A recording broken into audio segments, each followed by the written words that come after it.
Hello everyone! Welcome back to another episode of Deciphering Phyrexian, the show that one day will be used in an international court to prove my lack of sanity. In the previous episode, I showed you the power of the Phyrexian Dictionary, because now we are able to make our own original phrases. But in this video, I'm going to show you the dictionary itself, I'm going to tell you a little bit about how I made it, and I'm going to show you how you can help us with the second edition of the Phyrexian Dictionary, just in case there's nothing else going on in your life right now, as it is in my case.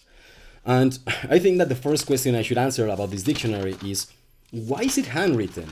Because wouldn't it be easier to make it in your computer? And yeah, I thought so. And in fact, I made a couple of live streams in which I would live stream as I was working on this. But what I found is that the workflow was extremely inefficient. For example, here these 4 entries in real life, they took me like 20-15 minutes writing quickly, right? But if I wanted to make them in my computer, it would have taken me at least a couple of hours. And I know it sounds crazy, but it's that I would make these Phyrexian symbols in Photoshop and then export them and upload them to Google Sheets. And I don't know, it was just extremely time consuming. I never thought it would be so time consuming. And I don't know, maybe you are different. Maybe you would have been able to do this very quickly and efficiently. I wasn't. But this is what worked for me. Doing this by hand turned out to be a lot more efficient and a lot more quick and a lot quicker. And so that's how I made it. Oh, but you should keep in mind that now that we have this, working on the digital version has become orders of magnitude easier. Like you can fill an entry in the dictionary just in less than a minute, in a couple of seconds. It's extremely good and it's extremely efficient. And I'm gonna talk more about that in the second part of this video. But for now, let's just go with the dictionary. Now, the dictionary begins with a quick explanation of the Phyrexian writing system and its pronunciation. I'm not going to go too in depth into this right now because I have other videos that explain this. Just keep in mind that I'm very confident that most of this in this table is correct. Like I think that 90% of what you see in this page is correct.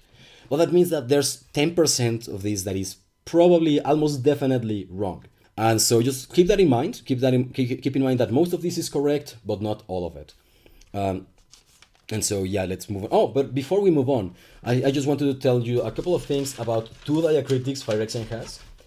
The first one is the star diacritic, because I used to write it like this, like a star. In fact, that's why I call it the star diacritic. But then, after looking at way too many examples of pixelated Phyrexian text, I've become convinced that the way it was actually written, it was something like this. But it was pixelated, and that's why we were seeing it as a star. And so you might see the change in the dictionary, because some words still use the star diacritic, but then I switched to this. Hopefully there isn't too much confusion. Another thing is this diacritic. This thing haunts my nightmares. I see it when I'm alone. I see it when I fall asleep. Like when my mind wanders, I think about it like, what does it mean? What could it mean? Like, I have no idea. It's like I'm completely blank. I mean, I look at sounds humans can make and I cannot come up with anything. It's a black hole. I have no idea what this means. And so that's why, for example, these symbols that use this diacritic, I didn't assign them any pronunciation. Oh, also, you might notice that all throughout this dictionary, we use the IPA, the International Phonetic Alphabet. If you don't know what this is or you don't know how to use it, it is a tool that linguists invented in order to be able to talk about the sounds humans use in languages without ambiguity. I'm going to put some links in the description in case you want to learn more about it. But let's go to the dictionary itself. The dictionary has a couple of sections. For example, this is the section about tense markers.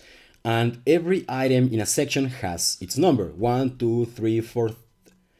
No! No, no,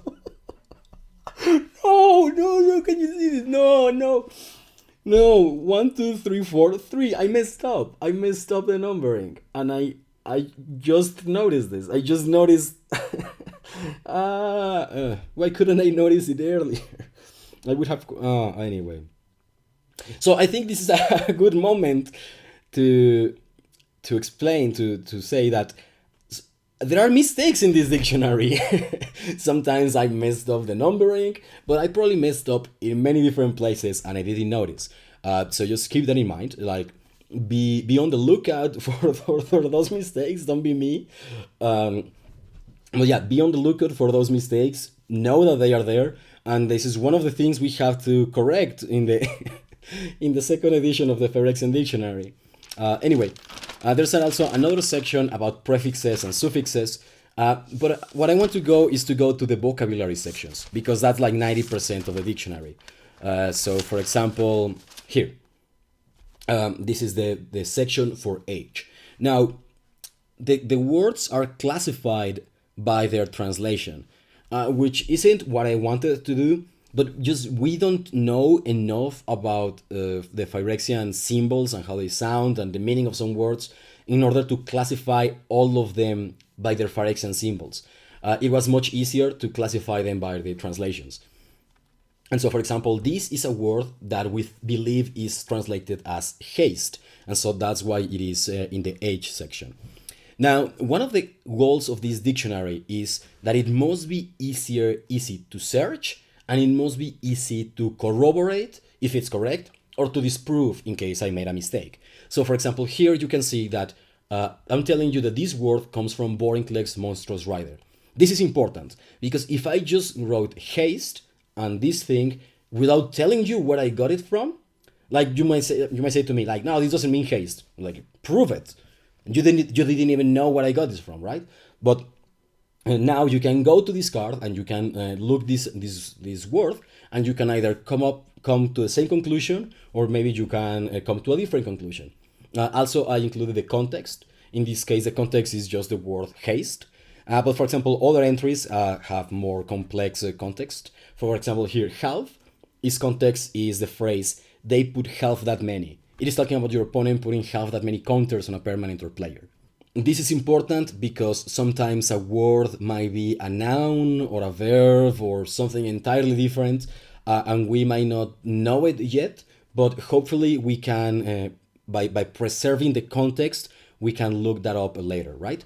Next is the pronunciation, and you may notice that this begins with this hell diacritic, the thing that haunts my nightmares. And so since I don't know how to pronounce that, I just put a square. Every time you see a square in the pronunciation section, it just means I don't know. But all the other symbols I do know is something like Yisikvuzhk or something like that. And Phyrexian is an agglutinative language. So it likes to take small words and put them together to create long words. And this is what they have done in many cases. And so I thought it was very important to show the composition of those words when we know it, right? So for example, haste is made of 3 different elements. One of them, the first one, is the ability marker. All abilities in the game, even like the word immortality, begins with this, which is very interesting.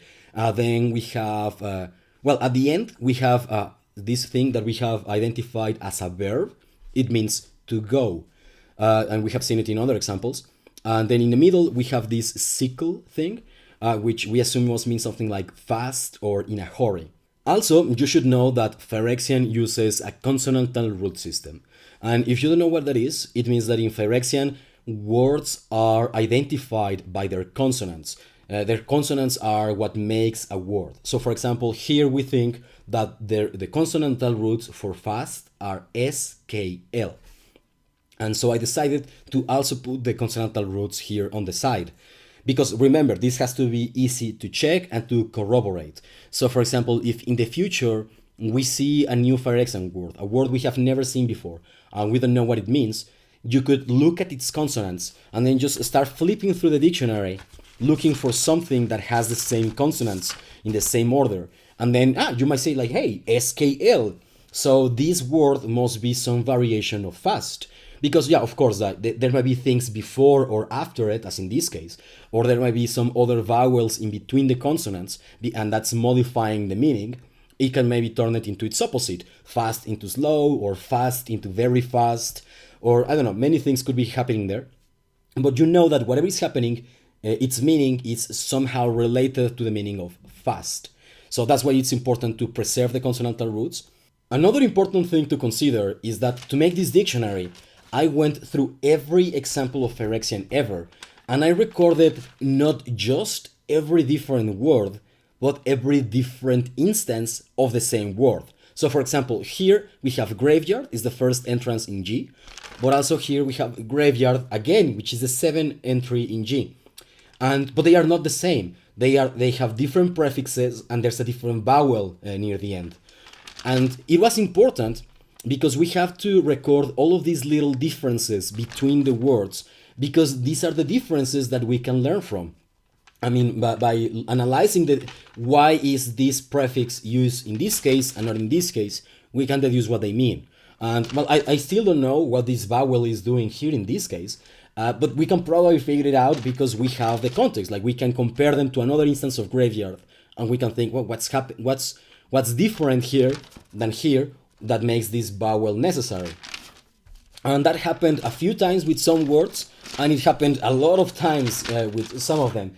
For example, the word creature, I think is the word that appears the most in the dictionary. So let's see, for example, creature appears here one, creature, and then we have creature, creature, so that's 5. Exactly. Okay, so that's it. We have 5 different versions of the word creature in 5 different contexts. Imagine how much we can learn from that. And also we have a couple of instances of control. For example, here is controller, and here is controlled and controlled again. And so, yeah, I mean, this is great. All of these different versions of the same words are excellent tools. Actually, I think I learned to conjugate verbs looking at the differences between controlled by you and controlled by your opponents. That was very crucial. And I don't know, there are many entries in the dictionary in which I don't know why they are different. I don't know what's going on, but hopefully someone will figure that out. Oh, and one last thing is that at the end of the dictionary, I have a section for untranslated words. Words that I have no idea like what they mean, in case you want to check them out, in case you want to help me out. And one of them is really funny, because here, this one, it was driving me crazy. I was like, it says Mirrodin, but why are they adding this thing at the beginning? What could it mean? And then I realized it's just a tense marker. It's just a tense marker, and they forgot to put the word separator, the space symbol. And I don't know, it was very funny. But anyway, let's move on to how you can actually help with the second edition of the Phyrexian Dictionary. Okay guys, so this is the start of the second edition of the Phyrexian Dictionary. To start working on it, first you have to download the first edition of the Phyrexian Dictionary, which is here, and the Phyrexian sources. These are all the sources of Phyrexian we've ever had. These are public files that you can download it from my Google Drive. And once you have them, the next step is that you have to look what was the last entry in the dictionary. In this case, it was B8. Okay, so you go to the dictionary, and you find that B8 is broken. Excellent. So that means that we can start working on B9, which is begun. And then, you go to the Phyrexian sources file, and you open here the scene 8.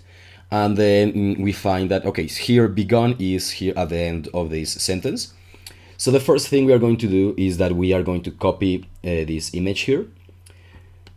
And, okay, so we copy it, and then we go to the file, and then we are going to paste it. And I mean, I don't know if you can see, but there are these 3 dots in here, and they give you the option to put image in selected cell. And now it's in the cell, and I know it looks very small, but I realized that that's not such a big deal, because when you are searching through this dictionary, you are going to be using either the non-English equivalent or the IPA pronunciation. The images are certainly useful, but it's fine if they are small in the file. Next, you have to do the same for the entry on the dictionary. And the reason we do that is for this reason. Okay, let me just show you something. You look at this, and you look at this, and like, do you know what diacritic is this? Do you know what is this? I am not sure. I mean, what you can see here is my best guess. So this is the original text. This is the real text. but it is very difficult to interpret because of the low resolution. So this is our but it is important to have both of them, because if we only had the original, maybe different people would be making different interpretations, but by having one single interpretation we can all agree on, then we can work on that, and maybe one day we can use the original to figure out that the interpretation was wrong. And so that's why we have these two columns in which we have both of them. Also I have to include this one in the cell, put image in selected cell. Okay. So the next step is to put what is the known English equivalent, and in this case the known English equivalent is begun. Okay. Scene 8. Okay. All will be one. Another way to help is to go and put links on all of this, to put hypertext. That would be a very good way to help us. Well, the context is the great work has begun. Okay, so it's a short phrase, so we put all of it. The great work has begun.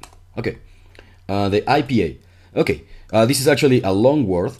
So what I do is that I go here to this website, ipa.typeit.org.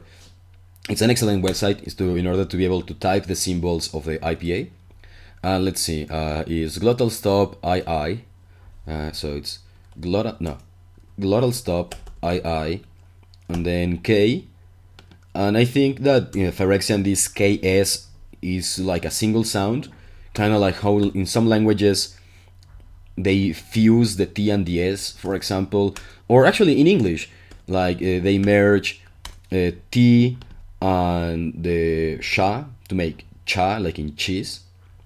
Yeah, and it's crazy, right? You think the cha in cheese as a single sound, but linguistically is made of two different sounds, but you perceive it as one. So this is what this means. Anyway, I think that's kind of like what's happening in Phyrexian, so that's why we have this KS. KS, TFU, glottal stop, AK. Sorry. Glottal stop, AK. Then.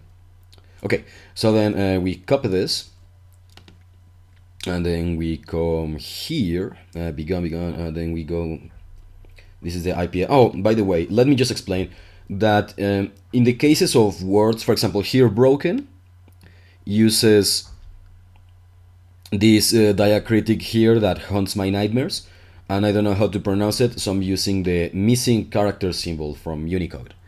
Okay, so every time you see something with this diacritic, in the second edition at least, we're going to use this symbol. And you can just copy it and paste it, it works like anything. Then what is the next one? This is the composition. Let's see. This is probably a compound word. Let's count the consonants. 1, 2, 3, 4, 5. Okay, let me just say something about Phyrexian.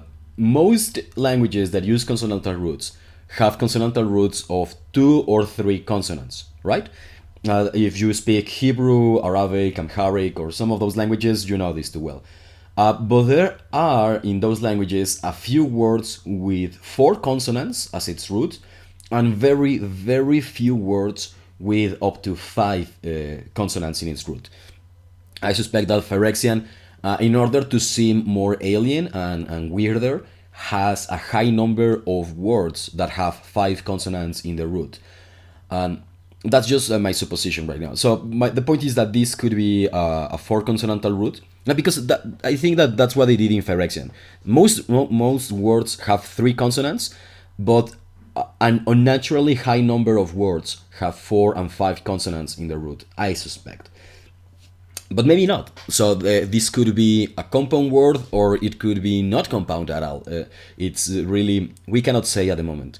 The fact that we have consonants here at the beginning and then consonants at the end, I think is a very big clue that this is a compound word, because this would be like the consonants from the verb itself, and then maybe these consonants come from a kind of prefix or something. But anyway, so here right now the composition is unknown.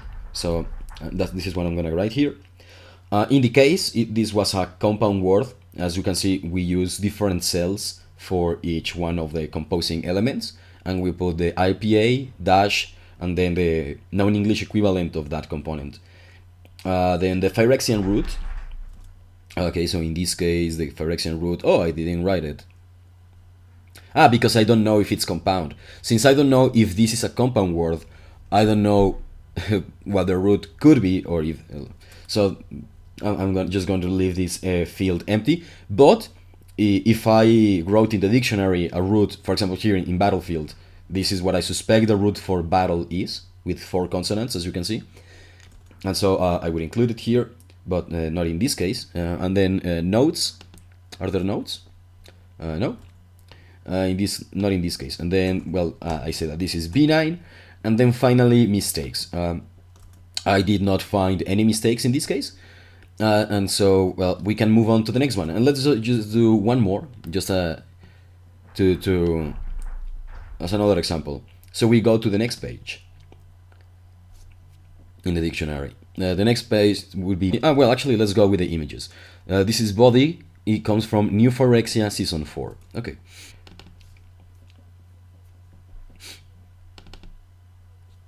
So New Phyrexia Season 4. And now we just have to find this word. Where is it? Okay, so here it is. It is the second word. First, we are going to copy this.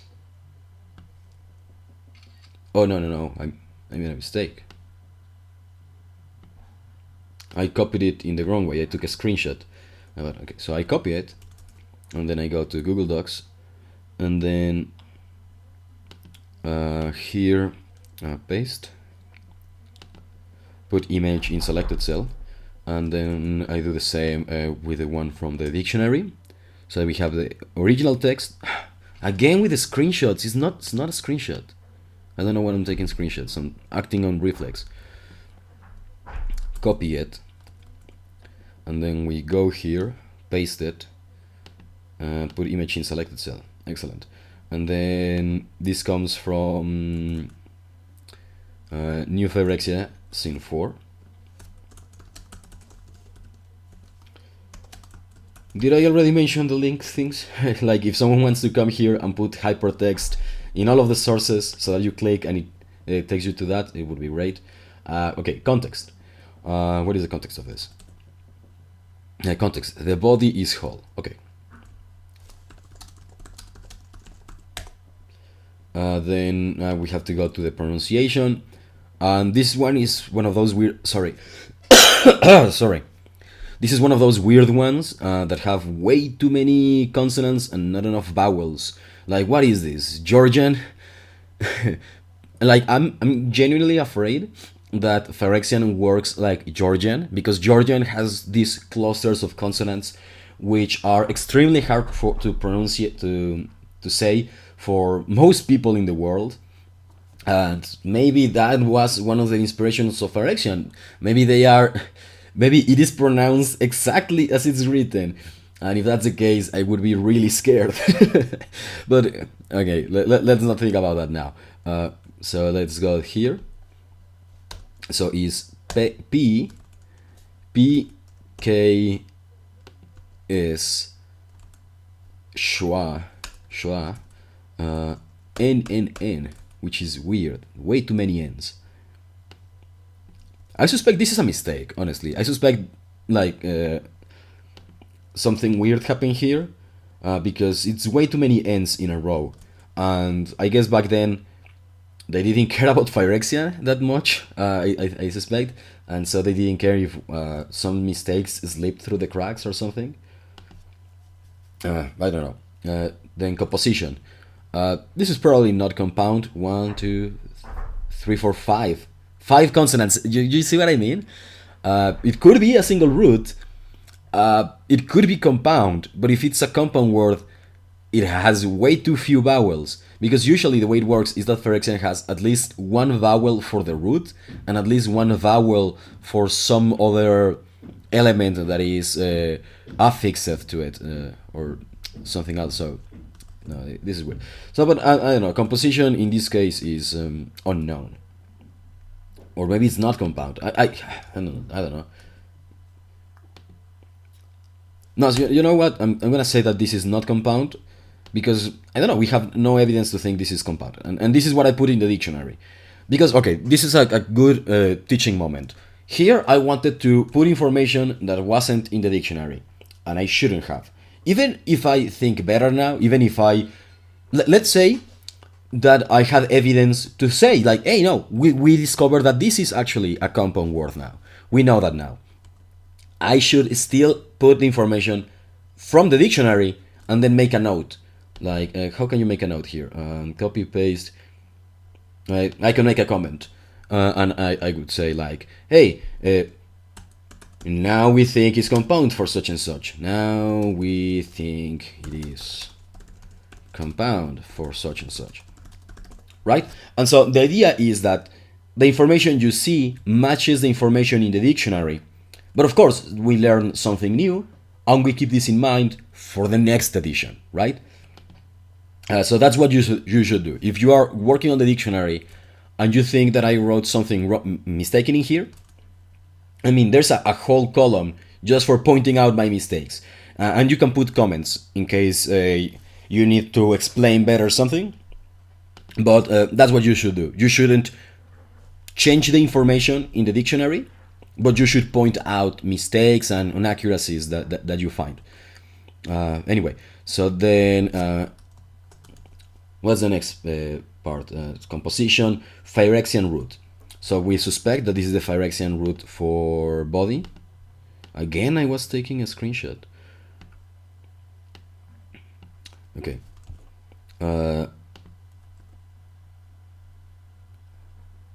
And then I'm going to put the image in the selected cell. Oh, by the way, another teaching moment. How do you put the consonants for the Phyrexian root? As you can see, I suspect that the diacritics are secondary when it comes to the roots. So for example, this would be a P, right? Because it has like the base consonant for stops and then the unvoicing symbol. But then, since I suspect all of these changes are secondary, I'm gonna write the root simply as B. Like basically I'm putting what is the base sound of all the consonants in the root. You know what I mean? Like, what would be the consonants if we ignored the diacritics? That's how I'm transcribing it, because I think I suspect it is important. So for example, instead of putting 3 N's, the base consonant here is M. So I'm putting M. When you transcribe the Phyrexian root in the International Phonetic Alphabet, just ignore the diacritics, okay? That's the point. And then notes, no notes in here. And then section and number in the first edition. This is B10. And mistakes in mistakes in first edition. Let's see. Well, here I cannot see any mistakes, but like if you find them, please point them out, either in the table or with a comment or something. And yeah, that's how you work on the Phyrexian Dictionary. So anyway, the point is that you can see that this is fast and it is efficient. You just go copy the images and then you paste them and then you take the text and then you transcribe the text. At most, this can be the hardest part because you cannot find the symbol. Like, where is it? Where is it? I cannot find it. What else? And so yeah, that's how we work in the Phyrexian Dictionary in the second edition. And obviously, while you are working at this, you will find new things. You will discover things about Phyrexian. And everything you discover and everything you conclude, make some notes about it, or maybe even make your own videos about it and then send them to me. And that's how it will grow. Oh, of course. I also forgot to mention there's a Discord. I imagine we are going to be using the Discord a lot more. It was kind of dead. And remember that in the next video, I'm going to be reading every word in the Phyrexian Dictionary and telling you everything we know or we suspect about it. So stay tuned for that, and thanks for watching. This video, like all my videos, was brought to you by my Patreons: Ottimo Tilsum, Daniel H. McGillivray, Matt Zweig, Marlo Brown, Valerie Hyde, and David Saunders. All my Patreons, thanks 1,000 times, thanks 1,000,000 times.